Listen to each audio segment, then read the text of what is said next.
Bismillahirrahmanirrahim. Alhamdulillah. Ar-Rahmanir-Rahim. Maliki yaumiddin.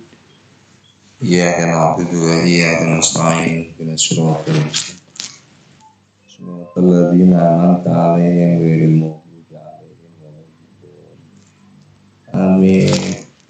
Jelas suaranya ya? Bismillahirrahmanirrahim.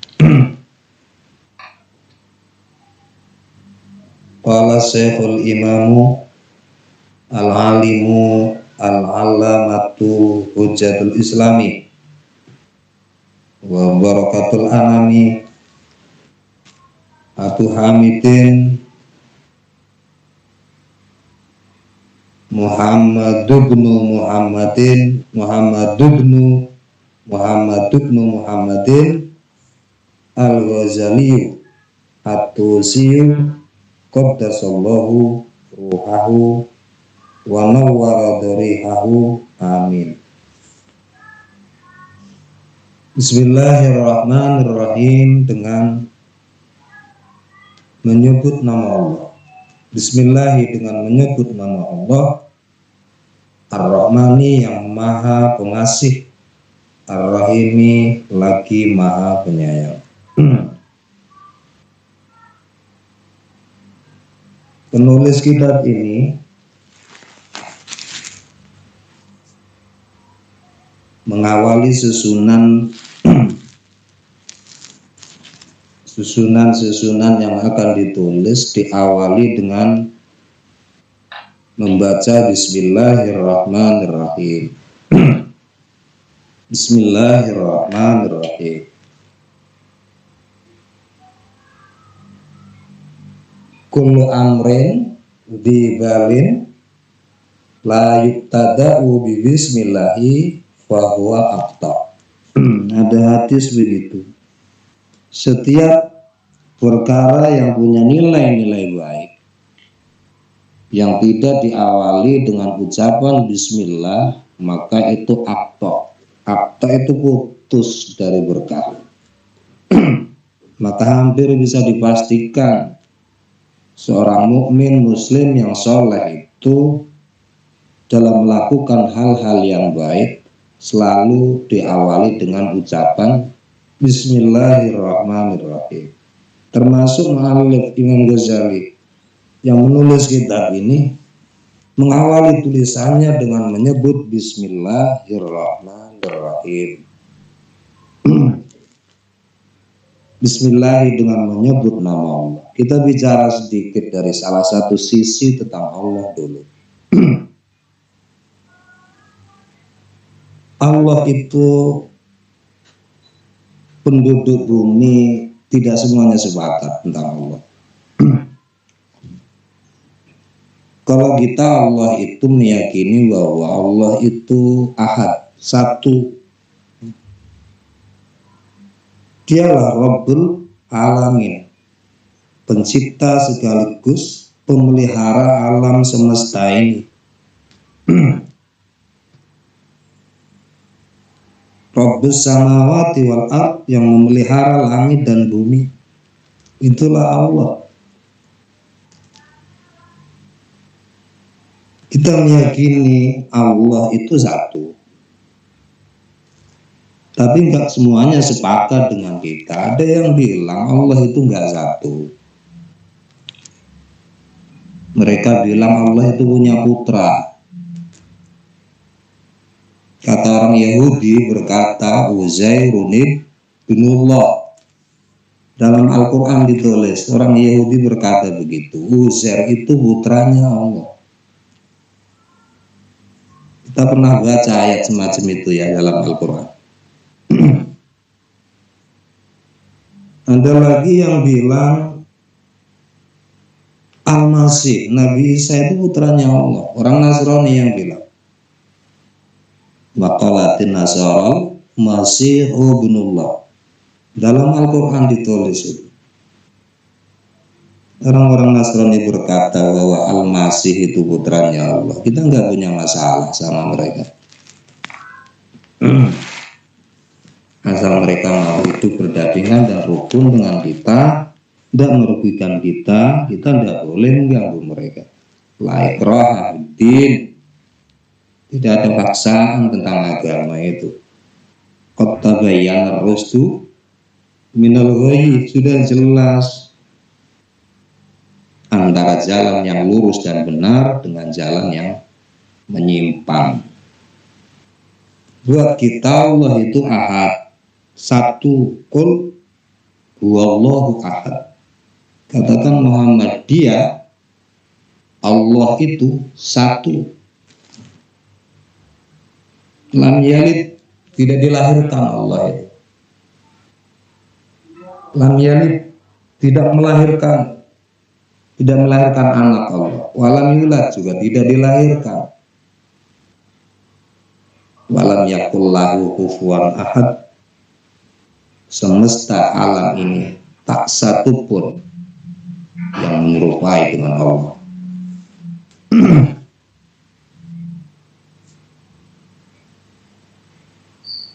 Tak ada yang menyerupai Allah, termasuk yang terbersih dalam pikiran manusia. Allah itu mungkin begini, itu luput, tidak bisa. Allah itulah tudrikuhul absar. Allah itu mata tak bisa menemukan Allah, tak bisa melihat Allah. Wa huwa yudrikul absar, Allah bisa menemukan mata, bisa melihat mata. Maka di kalangan sebagian ulama ahli tauhid ada yang mengatakan Allah itu tak bisa digambarkan. Apa yang digambarkan manusia itu tak akan betul, tidak benar. Allah nggak kayak yang seperti mereka gambarkan. Maka mereka ada yang bilang adamul idrak, tidak bisanya manusia menemukan dan menggambarkan Allah. Sesungguhnya dia sudah menemukan Allah. Adamul idrak, ketidakmampuan manusia menemukan Allah, itulah sesungguhnya dia telah menemukan. Bukan berarti Allah nggak ada. Allah itu ada. Bukan berarti Allah tidak bisa ditemukan oleh mata, itu mata nggak bisa melihat, bukan. Tapi karena mata ini dihijab, mata kita dihijab, dan itu kebijaksanaan Allah. Kenapa ya? Kelemahan daya manusia itu yang memungkinkan, tidak memungkinkan manusia berhadapan langsung dengan kebesaran Allah yang serba maha itu. Allah itu ada. Allah itu ada. Dan Allah itu pernah nampak ke gunung. Allah itu nampak ke gunung. Pernah nampak. Nabi Musa itu pernah meminta kepada Allah, perlihatkanlah dirimu ya Allah agar aku bisa melihatmu. Dijawab Allah, kamu tak akan bisa melihat aku Musa. Nabi Musa ngeyel. Kalau begitu, lihat dulu gunung itu. Aku akan menampakkan diri ke gunung. Bila gunung itu masih tetap pada tempatnya, tak ada pengaruh saat aku menampakkan diri, maka engkau akan bisa melihatku Musa. Falamma tajalla rabbuhu lil jabali ja'alahu dakka'a. Al-Quran disebutkan itu. Ketika Allah menampakkan zatnya kepada gunung, maka gunung itu hancur berkeping-keping. Nabi Musa pun tersungkur pingsan. Setelah sadar, Nabi Musa bertobat meminta ampun kepada Allah karena telah meminta hal-hal yang tak layak untuk diminta. Jadi pada intinya manusia tak akan bisa menemukan Allah. Pikiran manusia tak bisa menemukan Allah. Maka yang perlu kita yakini adalah Allah itu ada dan itu pencipta kita dan dia punya hak untuk disembah. Itu aja.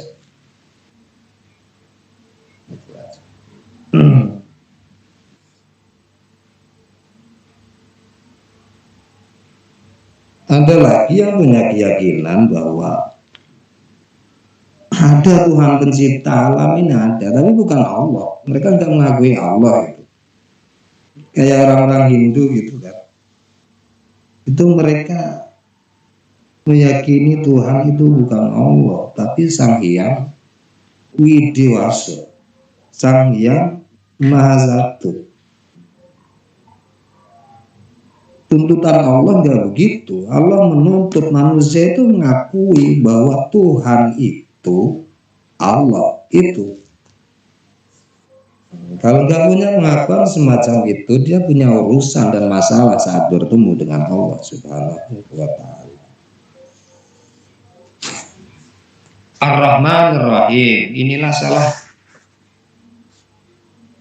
dua sifat Allah yang menonjol dalam Al-Quran. Bismillah itu selalu digandeng dengan Ar-Rahman Ar-Rahim, pengasih dan penyayang. Pada sifatnya banyak. Walillahil asmaul husna, kepunyaan Allah nama-nama yang baik-baik. Asmaul husna 99 yang ditulis dalam Al-Quran. Namun asma Allah itu lebih dari itu, disebutkan dalam kitab-kitab lain. Ar-Rahman Ar-Rahim, pengasih, penyayang. Ini yang dipopulerkan dalam Al-Quran dengan harapan hamba Allah itu meniru sifat Allah yang ini. Pengasih, penyayang, pengayom. Ayo.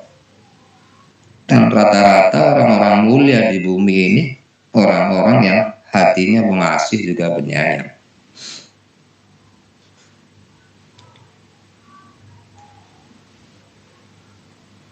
Qala, berkata Asehu, seorang guru, seorang kiai, al-imamu, juga seorang imam. Imam itu orang yang diikuti kata dan tindak tanduknya, itu seorang imam. Al-alimu, syekh ini orangnya sangat alim. Al-alamatu, bahkan banget alimnya. Hujjatul Islam, beliau adalah Hujjatul Islam, menyandang titel Hujjatul Islam. Hujjatul Islam itu orang yang argumentasinya selalu dijadikan rujukan buat orang-orang, dan yang menyandang gelar Hujjatul Islam itu bukan orang sembarangan. Mereka yang bisa dibilang hampir memahami hadis secara keseluruhan. Hanya sedikit saja yang tidak diketahui. Ada lagi istilah al-hafidh. Kalau hafidh itu orang yang memahami hadis dengan hitungan 100.000. 100.000 hadis. Ini mendapat gelar al-hafidh. Ada lagi al-hakim. Al-hakim ini orang yang memahami hadis sebanyak 3.000. Dia menyandang titel al-hakim. Kalau Imam Ghazali itu Hujjatul Islam. Pengetahuan hadis hampir keseluruhan beliau pahami, hanya sedikit saja yang tidak dipahami beliau. Wa barakatul anami, juga diakui di kalangan muslim beliau adalah orang yang memberikan berkah buat makhluk. Siapa beliau? Beliau adalah Abu Hamid, sebutannya Pak Hamid. Pak Hamid namanya sendiri adalah Muhammad bin Muhammad, putranya Pak Muhammad. Pak Muhammad ini punya bapak namanya Muhammad juga, Al-Ghazali, orang Ghazali. Ghazali ini nama desa. Jadi Imam Ghazali itu namanya sendiri Muhammad, bapaknya Muhammad, kakeknya juga Muhammad. Pandai banget Imam Ghazali itu, luar biasa. Bahkan ada riwayat menjelaskan Nabi Musa itu pernah, mungkin bukan riwayat ya, cerita. Nggak baik tapi itu diceritakan. Nabi Musa itu pernah apa ya? Pernah berkata kepada Allah, karena anugerah yang diberikan kepada Musa itu luar biasa. Nabi Musa itu pandai. Bahkan ilmu kimia itu yang menerima pertama itu Nabi Musa dari Allah. Itu ilmu kimia. Nabi Musa yang dapat wahyu itu. Diajarkan ke Qarun, sampai Qarun pandai mengolah emas. Bukan emas diolah jadi emas, itu dengan kimia. Itu Nabi Musa diberi kemandaian semacam ini. Itu pernah berkata kepada Allah, ya Allah, apakah Engkau menciptakan seorang manusia yang sepandai aku? Dijawab sama Allah, kamu kalah sama cendekiawan umatnya Muhammad nanti. Nabi Musa penasaran, saya ingin ketemu umat Muhammad seperti apa orang yang bisa mengalahkan aku. Dipertemukanlah dengan rohnya Imam Ghazali. Nabi Musa dipertemukan dengan rohnya Imam Ghazali. Itu ditanya Imam Ghazali. Ditanya sama Nabi Musa, siapa namamu? Dijawab oleh Imam Ghazali, saya Muhammad, putranya Muhammad, cucunya Muhammad. Nabi Musa ngomong, yang aku tanyakan itu namamu, bukan bapakmu, bukan juga bukan kakekmu. Kenapa kau sebut bapak dan kakekmu? Itu jawab Nabi Musa, dibantah oleh Nabi, dibantah oleh Imam Ghazali. Loh, sampai waktu bermunajat kepada Allah, ketika engkau berbincang dengan Allah di lembah tua, di lembah yang disucikan, engkau digigit semut. Yang menggigitmu itu hanya satu, tapi kenapa kau cari markas semut, kau bakar semua? Rupanya Imam Ghazali tahu dengan perilaku yang pernah dilakukan Nabi Musa. Ya, mengakuilah. Nabi Musa mengakui bahwa Imam Ghazali lebih pandai dari Nabi Musa. Itu cerita, tapi tidak tahu saya dasarnya. Tapi biasanya cerita-cerita yang umum itu ada kebenarannya biasanya. Terus ya, At-Tusi, kita bisa cari tahu ya, Ghazali dan Tusi itu apa nanti. Ghazali ini seingat saya itu nama sebuah desa. Kalau Tusi itu nama apa ya? Nama daerah. Ya katakan nama kota. Nama kota.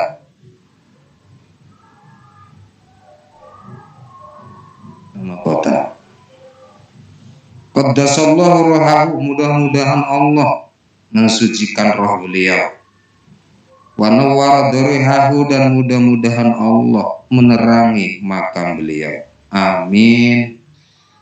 Mudah-mudahan Allah mengabulkan doa dan permintaan kami. Alhamdulillah, segala puji milik Allah, segala puji untuk Allah. Haqqa hamdih, dengan sebenar-benarnya memuji kepada Allah. Wassalatu wassalamu ala khairi khalqihi, rahmat dan salam dari Allah semoga senantiasa selalu tercurah kepada sebaik-baiknya makhluk Allah, Muhammadin, yaitu Nabi Muhammad, wa ala alihi dan keluarga beliau, wa sahbihi dan sahabat-sahabat beliau, min ba'dihi setelah beliau. Amma ba'du, adapun setelah itu, fa'lam, ketahuilah, ayyuhal harisu, wahai orang-orang yang bersungguh-sungguh, al-muqbilu yang fokus, al-iktibasil ilmi untuk menuntut ilmu,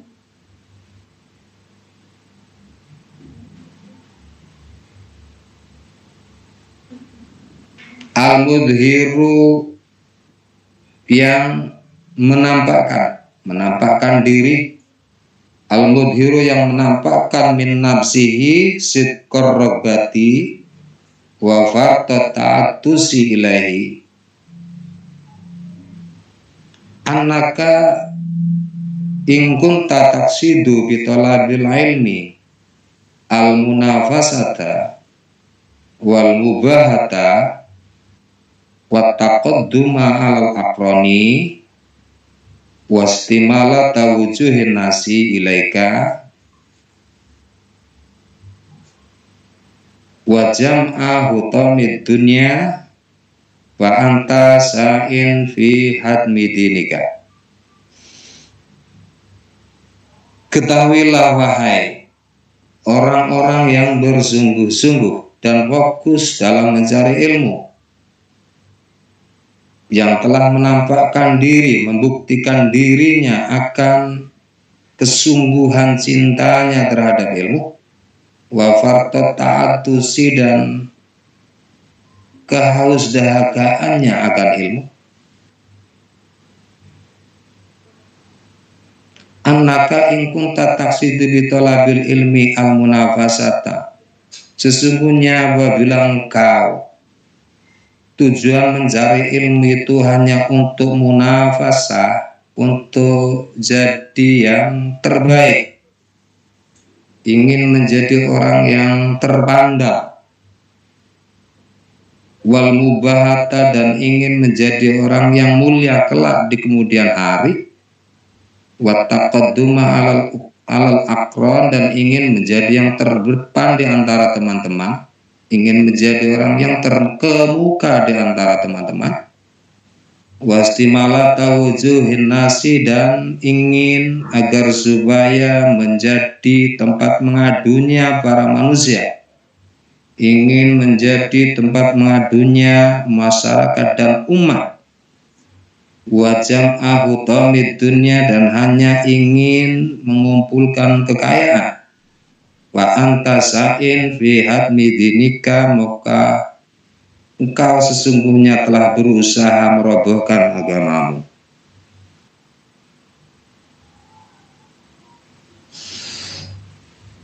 Al-Haris luar biasa kesungguhannya mencari ilmu, ke pondok pesantren puluhan tahun tidak pernah pulang. Al-muqbilu al-iktibasil ilmi, fokusnya luar biasa terhadap ilmu. Teman-temannya lagi tidur, dia menghafal ilmu. Dan tindakannya itu bisa dilihat betapa fokusnya, betapa sungguh-sungguhnya. Bisa dilihat bahwa dia ini orang yang haus dan dahaga akan ilmu. Ketahuilah, bila tindakanmu yang begitu itu hanya ingin menjadi orang yang terdepan, menjadi orang yang terpandang, menjadi orang yang mulia di masyarakat kelak di kemudian hari, dan hanya ingin meraih kekayaan. Umum toh orang berilmu itu jadi mulia, diundang lalu dapat amplop, orang-orang yang berjumpa dengannya menyalami, gak hanya salaman tapi ada amplopnya, itu kan lumrah orang-orang berilmu begitu itu. Bila memang itu yang dikehendaki saat mencari ilmu, maka itu sama saja dengan orang yang sedang merobohkan agamanya.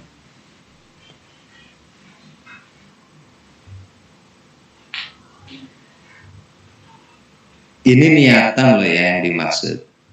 Ini nggak ada urusan sama orang-orang yang viral, nggak ada urusan dengan itu. Nggak ada urusan dengan orang-orang yang jadi terpandang. Nggak ada urusan dengan orang-orang yang menjadi pangkat karena ilmu. Ini yang dibahas ini orang saat mencari ilmu, keinginannya itu begitu kelak di kemudian hari. Itu yang dibahas Imam Ghazali. Adapun nggak punya niatan ingin besar, jadi besar, itu ya fadl dari Allah. Itu aja. Kok jadi terkemuka di masyarakat, padahal dia tidak punya keinginan semacam itu. Ya, itu anugerah dari Allah.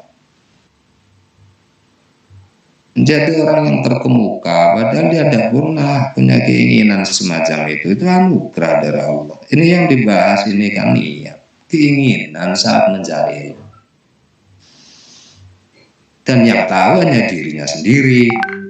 Orang lain nggak bisa menilai itu. Nggak bisa. Jangan dikira Imam Ghazali ini menyinggung orang-orang yang tenar-tenar, itu ya enggak. Imam Ghazali sendiri itu orang yang tenar. Imam Ghazali itu orang yang terkemuka. Bahkan gurunya sendiri itu disalib, Pak. Secara eksis gitu, keeksisan gurunya itu kalah sama Imam Ghazali. Imam Haramain disalib, sampai bilang Imam Haramain itu sama Imam Ghazali itu, Ghazali ya sabar dulu lah, tunggu dulu biar saya mati dulu, kiprahmu menyebabkan saya tenggelam. Imam Ghazali bukan orang yang gak payu beliau itu.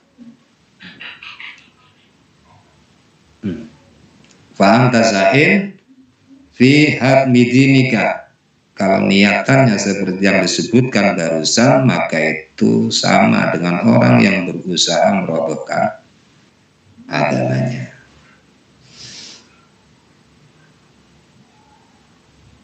Wa ihlaki nafsika. Tulisannya wahalaka ya. Itu kayaknya yang betul itu wa ihlaki nafsika, itu yang betul ya. Coba lihat gitarnya.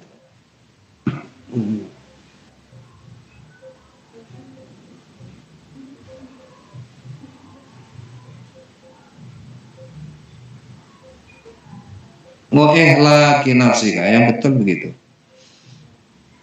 Kalau halaka itu kan fi'il madi itu, halaka. Kalau ihlak itu masdar. Itu yang betul masdar. Wa ihlaki nafsika.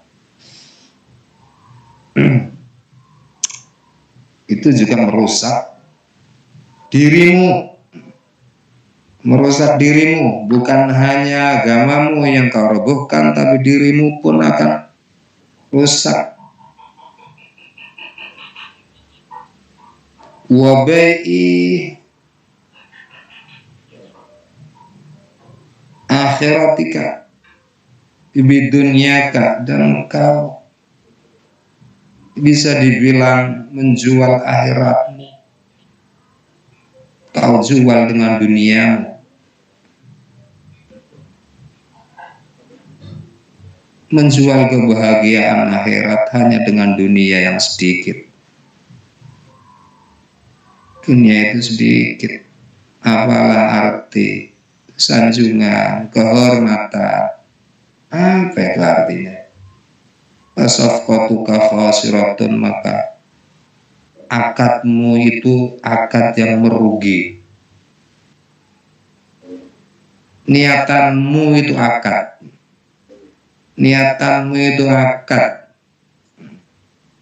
Cari ilmu kau ingin duniawi, itu akad-akad yang merugikan. Wa tijaratuka ba'iratun, daganganmu itu hancur, bangkrut. Kita ini berdagang untuk meraih untung. Apa untungnya? Kebahagiaan akhirat. Jika kita mencari ilmu dengan niat dan di atas, itu bisa dibilang kita ini dagangan yang kita usahakan ini hancur, bangkrut kita. Wa mu'allimuka mu'inun laka, orang yang mengajari kita, orang yang mengajarimu, kata Imam Ghazali, itu menolongmu ala isyanika, dalam melakukan kemaksiatanmu.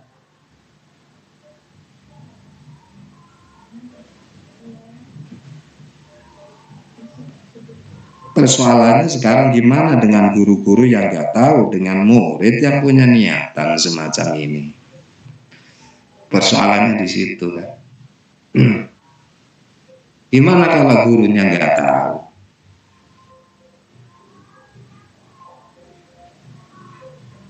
Tentu kita nggak bisa bahas itu ya. Nggak tahu, nggak tahu.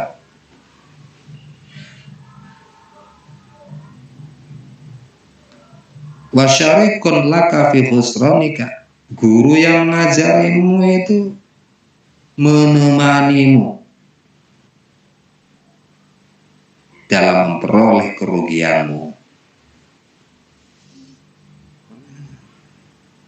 Guru sama murid sama, satu rombongan sama, sama merugi, sama celaka. Kapan? Nanti ketika bertemu dengan Allah. Penyebabnya apa? Itu mencari ilmu bukan karena Allah, tapi karena duniawi, ketenaran, kepiralan, kebesaran, kekayaan, pujian, dan sebagainya yang sebagainya.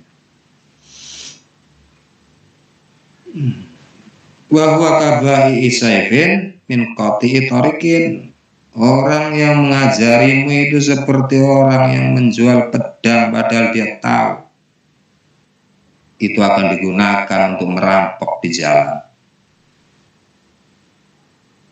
Guru sama murid sama jahatnya, sama maksiatnya. Kama qala sallallahu alaihi wasallam, seperti halnya yang disabdakan Nabi sallallahu alaihi wasallam, kata Nabi, man a'ana ala maksiatin walau bisyatri kalimatin kana syarikan lahu fiha. Barang siapa yang menolong maksiat, membantu maksiat, mendukung orang untuk melakukan maksiat walau bisyatri kalimatin, meskipun hanya separuh kalimat, kana syarikan lahu fiha, maka orang itu sama dengan orang yang melakukan kemaksiatan itu.